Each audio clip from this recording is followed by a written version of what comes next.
So in the video last night, I went through a couple examples where we actually solved the entire triangle. So you found all the missing angles and all the missing sides. The front page of this packet does not ask you to solve the triangle. It just wants you to find one thing. And then when you flip to the back side of that, then it wants you to solve the triangle and find everything. Okay?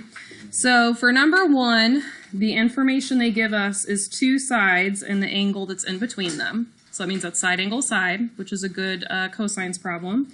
And they're asking us to find the missing side.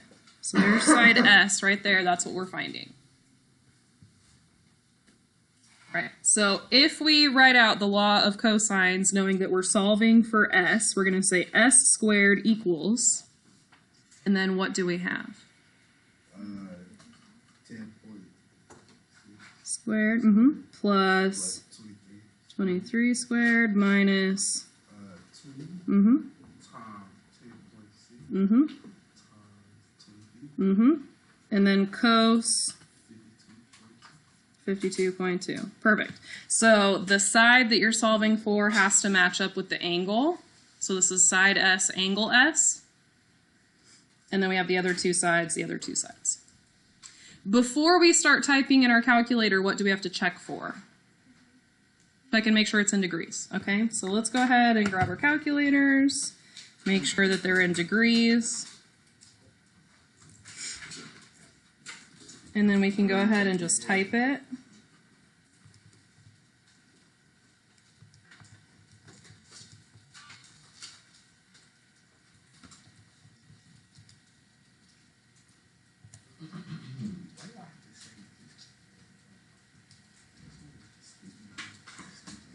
So S squared is 342.507.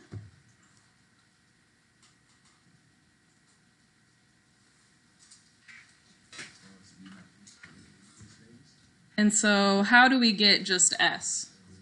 Square root. So I'm going to do square root. And then what do I do to pull that decimal down? Second answer. All right. Everyone remember how to get to second answer?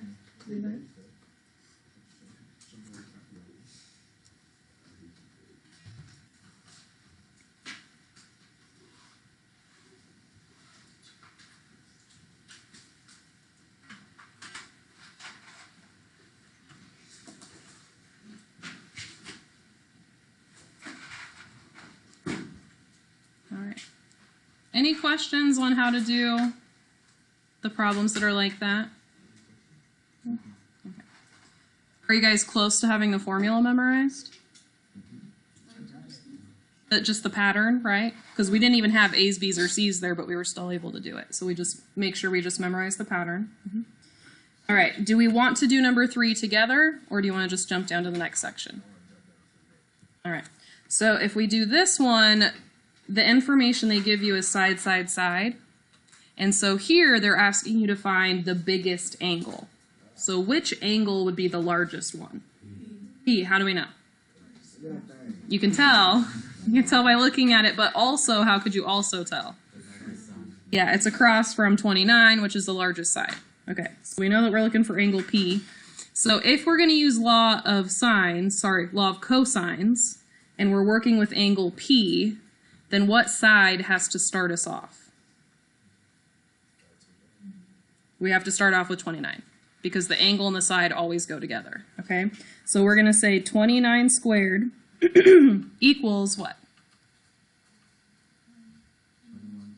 21 squared plus, perfect, minus cos, because that's what we're finding. Okay. So this one is not as straightforward as the last one because the variable, it has a lot of other numbers around it. So what are some numbers that we could move over to the other side of the equation?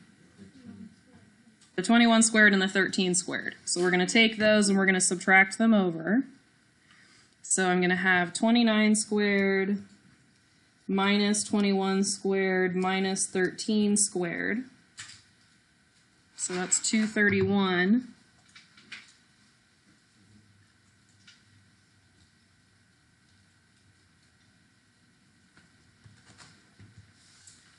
And then what could we move over? The 2, the 21, the 13, we're going to divide all of those over at the same time.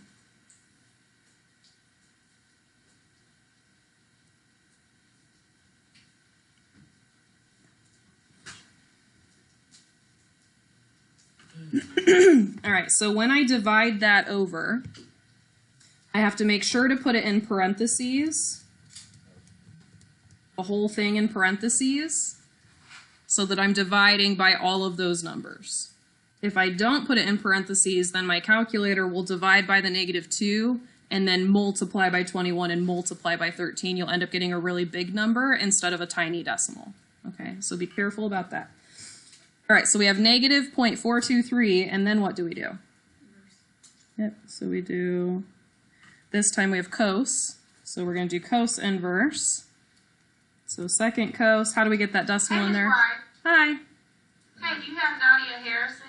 She is at the choir thing, I think. Yes, thank you. Uh-huh. So how do we get that decimal in there? Second answer, perfect. And so the angle is 115.029.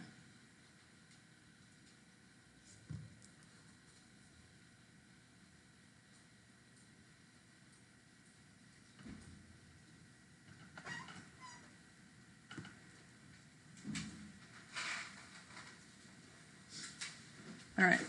Do we want to see another one? No, we're good? Okay. So the plan is we're going to start with that page. The second page has you solving the triangle. Whenever it says solve the triangle, it means find all the angles and all the sides. You're going to notice the number 9 and 10 are the examples I used in the video, so you can ignore those. You don't have to do 9 and 10. Ooh, isn't that nice? So 9 and 10 you get to skip. The other ones you do need to find all the missing angles and all the missing sides. And then when you turn the page to the third page, you don't have to solve anything over here.